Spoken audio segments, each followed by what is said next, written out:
أعوذ بالله من الشيطان الرجيم بسم الله الرحمن الرحيم الحمد لله الذي من علينا بمعرفة الأنبياء والأئمة المعصومين بالدلائل والبراهين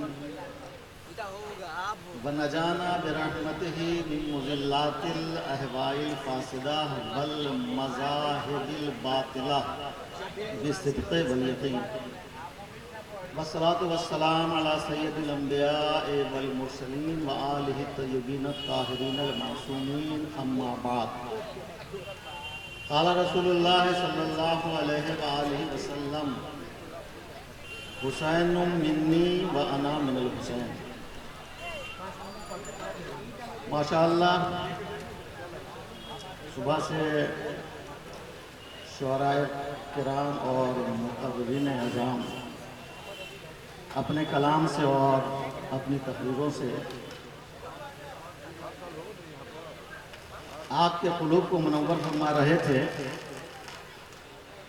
بہت ہی مختصر طور پر کہ یہ حضور کی حدیث کہ حسین منی وأنا من الحسین، حسین مجھ سے ہے اور میں حسین سے ہوں. ناز بردار نانا شعور رسالت کی تمام ذمہ داریوں کے ساتھ اپنے نواسے کا تعارف کرا رہا ہے. وہ رسول کہ جس نے خود فرمایا کہ اول ما خلق اللہ نوری، سب سے پہلے اللہ نے میرے نور کو خلق فرمایا نا، سب سے پہلے. تو سب سے پہلے کا مطلب یہ ہے کہ کچھ بھی نہیں تھا، بلکہ لفظ کچھ کا بھی وجود نہیں تھا. سبحان اللہ. کچھ نہیں تھا. دیکھیے، نہ زمین تھی، نہ آسمان، نہ عرش، نہ فرش، نہ چاند، نہ چمک، نہ سورج، نہ دمک، نہ ہوا، نہ آہٹ، نہ ستارے، نہ ٹمٹماہٹ، نہ جلوت، نہ خلوت، نہ صورت، نہ سیرت، نہ ہستی، نہ حرکت، نہ حوریں، نہ جنت، نہ کوثر، نہ طوبہ، نہ ملک، نہ صوبہ، نہ ثوابت، نہ سیارے، نہ ملائکہ، نہ فرشتے، نہ پھول، نہ کانٹے، نہ گل، نہ بوٹے، نہ شاخ، نہ کلی، نہ بلبل، نہ نغمہ سنجی، نہ سمندر، نہ طغیانی، نہ دریا، نہ روانی، نہ پیاسا، نہ پانی، نہ الفاظ لامعانی. دیکھیے عزیزو، یہ ہے اس وقت کی کہانی کہ جب بزم امکانی میں صرف شمع وحدت جل رہی تھی، مگر اس پر قربان ہونے کے لیے پروانے نہ تھے. نہیں. تو کنتو کنز مخفیہ کہہ کر چادر عدم کا پردہ اس نے چاک کیا. اس محفل میں ایک شمع نور روشن کرتا ہے کہ جسے محمد کے نام سے پکارتا ہے. اور اس زمانے میں آپ کو بھیجا کہ جب حکمائے یونان کی حکمت عملی ناکام ثابت ہو چکی تھی، سکندر و دارا کی سہولت قصہ پارینہ بن چکی تھی، روما کا سامراج روب انحطاط ہو چکا تھا، موسوی دور گزر چکا تھا، دین عیسوی کا اقتدار 73 فرقوں میں تقسیم ہو چکا تھا، نبوت و رسالت اپنا اپنا جلوہ دکھا کر چلے گئے تھے. زمانے کے اوراق وقت کے ہاتھوں عدلتے بدلتے رہے. زمانہ گزرا، وقت بدلا، صدیاں بیتی اور انسانی عمر کا مسافر کہیں کا کہیں پہنچ گیا. ارض مقدس کی گمراہی نے نیک و بد کی تمیز اٹھا دی تھی. خانہ کعبہ بتوں سے پٹ چکا تھا. خدا کی پرستش صفائے قلوب سے مٹ چکی تھی. ہر گلی سے، ہر کوچے سے، ہر بازار سے شرک و بت پرستی کی صدائیں بلند تھیں. عرب کی وہ سرزمین کہ جو انبیاء کا گہوارہ رہ چکی تھی، جس نے بڑے بڑے جلیل القدر پیغمبروں کے قدموں کو بوسہ دیا تھا، آج نفس کا شکار ہو چکی ہے. بازار قتل و خوریزی گرم ہے. طاقتور کمزور کو ستا رہا ہے. دولت مند مفلسوں کو پریشان کر رہا ہے. تندرست بیمار کو اذیت پہنچا رہا ہے. معصوم بچیاں جیتی جاگتی زمین کا پابند ہو رہی تھی. انسانی جانوں کی ان کے نزدیک کوئی قدر و قیمت نہ تھی. جس طرح درختوں کی ڈالیاں کاٹ دی جاتی ہیں، بالکل اسی طرح وہ ایک دوسرے کا گلا کاٹ دیا کرتے تھے. شراب ان کی گھٹی میں شامل تھی. ساغر و مینا ان کی جزو زندگی بن چکے تھے. قانون فطرت سے وہ اس طرح بغاوت کرتے تھے کہ خود اپنے ہاتھوں ہی سے اپنی لڑکیوں کو زندہ درگور کر دیا کرتے تھے.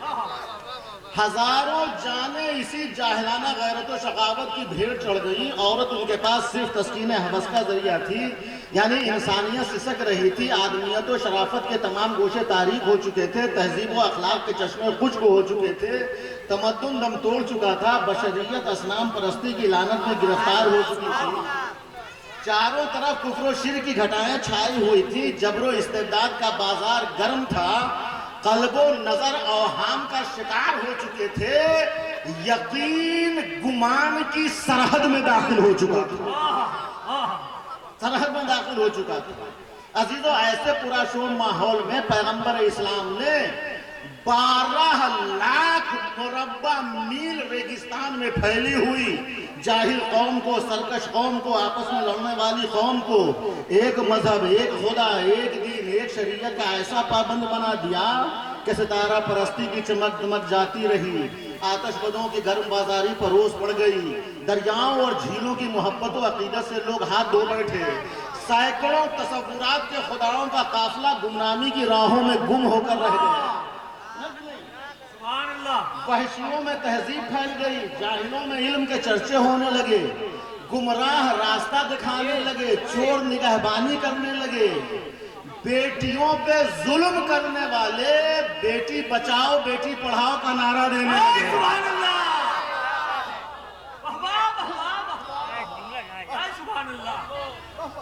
یعنی حضور نے، پیغمبر اسلام نے 360 خداؤں کی خدائی کا بیڑا غرق کر کے وحدت کے سمندر میں ایمان کی کشتیاں چلا کر اسے ساحل مراد تک پہنچا دیا. حضور اس دنیا کو فردوس بری بنانے کے لیے آئے تھے.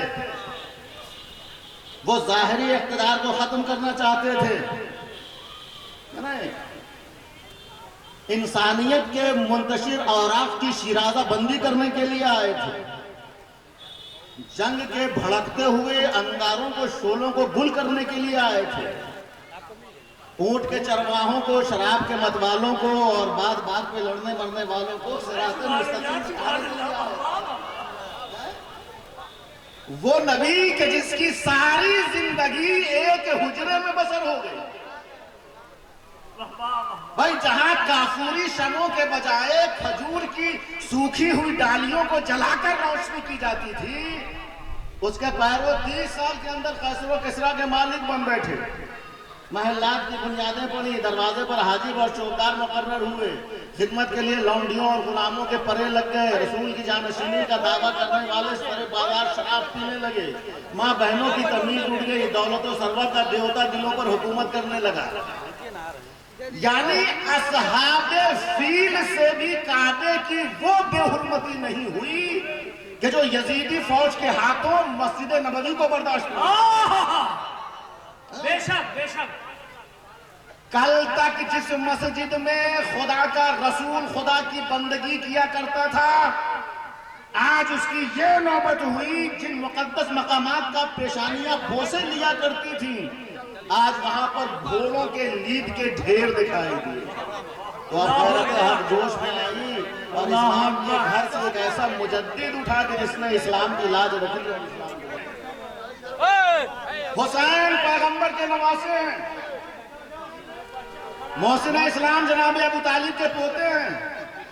شیر خدا علی مرتضیٰ کے بیٹے ہیں. منصوص من اللہ امام ہیں. 9 اماموں کے باپ ہیں. داخل اہل قصہ ہیں. مصداق آیت تطہیر ہیں. جوانان جنت کے سردار ہیں. شریعت محمدی کے محافظ ہیں. اسلام کے شہید اعظم ہیں. حسین نازش رب العالمین ہے. محبوب سید المرسلین ہے. قاری قرآن مبین ہے. شہزادہ جبریل امین ہیں. حسین امت کے غمگسار ہیں. حسین قلب علی و بطول کا نام. حسین گلشن احمد کے پھول کا نام. حسین راکب دوش رسول کا نام. یعنی حسین ایک مکمل اصول. سبحان اللہ سبحان اللہ. اصول کا نام. حسین کمالات رسالت کا آئینہ. حسین شان الہی کا نمونہ. حسین ہر امتی کے پیشوا. حسین ہر کلمہ گو کے رہنما.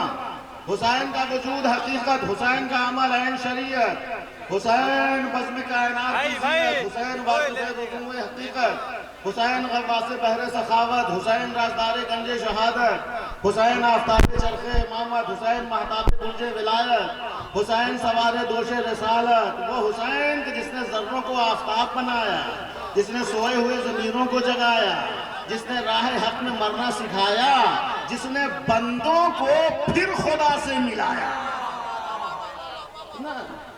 جس کی مظلومیت نے کسی کے آنکھوں میں آنسو لا کر ترک اولا کے دھبے کو دامن سے چھڑایا، جو نعرے نمرودی کے گلزار ہونے کا ذریعہ بنا، جس کی وجہ سے چلتی ہوئی چھری پلٹی۔ یعنی حسین صرف حسین نہ تھے بلکہ حقانیت کا وہ حسین آئینہ تھے کہ جس کے سامنے آدم سے لے کر حسن مجتبیٰ تک کی تصویریں نظر آ رہی ہیں۔ بے شک بے شک۔ حسین وہ منار نور و شعور تھے کہ جس کی روشنی تمام عالم کا احاطہ کیے ہوئی تھی، کیونکہ آپ کا دل پیغمبر کا دل تھا، آپ کا دماغ پیغمبر کا دماغ تھا، آپ کی نگاہ پیغمبر کی نگاہ تھی، آپ کی سیرت پیغمبر کی سیرت تھی، آپ اسرار نبوت کے امانت دار تھے، آپ منزل صبر و رضا کے شہسوار تھے، آپ جہان حق و صداقت کے تاجدار تھے، آپ ریاض ملت اسلام کی بہار تھے۔ سبحان اللہ، جزاک اللہ۔ بھئی آپ کے تیور مشیت کے تیور، آپ کی رضا خالق کی رضا تھی، آپ کے ہاتھوں میں ید اللہ طاقت تھی، چنانچہ یہی وہ شخصیت تھی کہ جس کو پیغمبر، جس کے لیے پیغمبر اسلام کو انتظار تھا، اور یہ انتظار عزیز یوں ہی نہیں تھا بلکہ ایک مقصد کے تحت تھا، اور وہ مقصد کہ جو انا من الحسین سے پوری ہوتی۔ حسین و منی تو سب کی سمجھ میں آتا ہے، مگر انا من الحسین کو واقع کربلا نے سمجھایا۔ بے شک بے شک۔ اگر حسین 10 محرم کو قاتل کی تیغ کے نیچے سجدہ حق ادا نہ کرتے تو آج دنیا سجدہ تعبدے سے آشنا نہ ہوتی۔ اگر حسین کے سر مظلوم کربلا کے سر نے نوک نیزے پر قرآن کی تلاوت نہ کی ہوتی تو آج دنیا میں کہیں قرآن کا نسخہ نظر نہ آتا۔ اسی لیے رسول نے فرمایا تھا، اے حسین تیری پیدائش مجھ سے ہے مگر میرے نام اور کام کی بقا تجھ سے ہے۔ ایوان کسرا کے تندورے گرے ہم نے گرائے تھے، اپنے شام کی بنیادیں ہٹانا تیرا کام ہے۔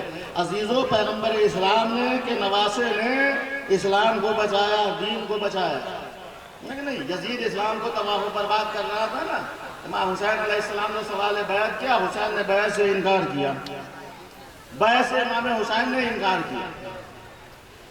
اس نے اپنے اس ناپاک ارادے کو پایہ تکمیل تک پہنچانے کے لیے بڑی جدوجہد کی۔ حق کے لیے کھلنے والی زبانوں کو خرید لیا گیا، سبحان اللہ، نہ جانے کتنے دماغوں کو بدل دیا گیا، جزاک اللہ، نہ جانے کتنے ذہنوں کو بدل دیا گیا۔ اس نے وقت کی رگ رگ میں نفس پرستی کی آگ بھر دی تھی، اس نے حقیقی اسلام کے چہرے پر پردہ ڈال کر اپنے کو سچا اور صحیح اسلامی جانشین مشہور کرا کے اصول اسلامی کو پامال کرنا چاہا۔ ملت ابراہیمی کا مذاق اڑایا جا رہا تھا، تہذیب اسلامی کا خون کیا جا رہا تھا، دولت اور ہوس حکومت نے آنکھوں پر پٹیاں باندھ دی تھی، ظلم و جہالت نے بظاہر اسلامی لباس پہن رکھا تھا، تعلیمات اسلامی فراموش کر دیے گئے تھے، محبت و اخوت کا درس بھلا دیا گیا تھا، اتحاد و اتفاق کی شمعیں گل کر دی جا چکی تھی، ہدایت و نجابت کی شاہراہوں پر کفر و نفاق کے منحوس سائے پھیلنے لگے تھے، تکبیر کی آوازیں رقص و سرور کے ہنگاموں میں دب کر رہ گئی تھی، احکام الہی اپنی ذہنیت کا تقاضا ہو رہے تھے، اسلامی اصول شراب کے مٹکے میں ڈبوئے جا رہے تھے، قوم یزید کی زر خرید غلام ہو چکی تھی، علماء سو رنگیلے خلیفہ کے چشم و ابرو کے اشاروں پر ناچتے تھے، فقیہان حرم وحدت سے منہ موڑ کر ملوکی نظام کی پرستش کرنے لگے تھے، انسانیت سسک رہی تھی، آدمیت و شرافت کے تمام گوشے تعریف ہو چکے تھے، عوام کی روح حیات ہچکیاں لے رہی تھی، مجبوریاں پائے استبداد پر سر جھکائے کھڑی ہوئی تھی، لبے فریاد پر تیغ ظلم نے مہر لگا دی تھی۔ ایسے ماحول میں صرف ایک دل تھا جس کے اندر انسانی درد تھا، صرف ایک دماغ تھا کہ جس میں نظام الہی کی فکر تھی، صرف ایک روح تھی کہ جس کی بے چینی و پریشانی حد کے درجے کو پہنچی ہوئی تھی۔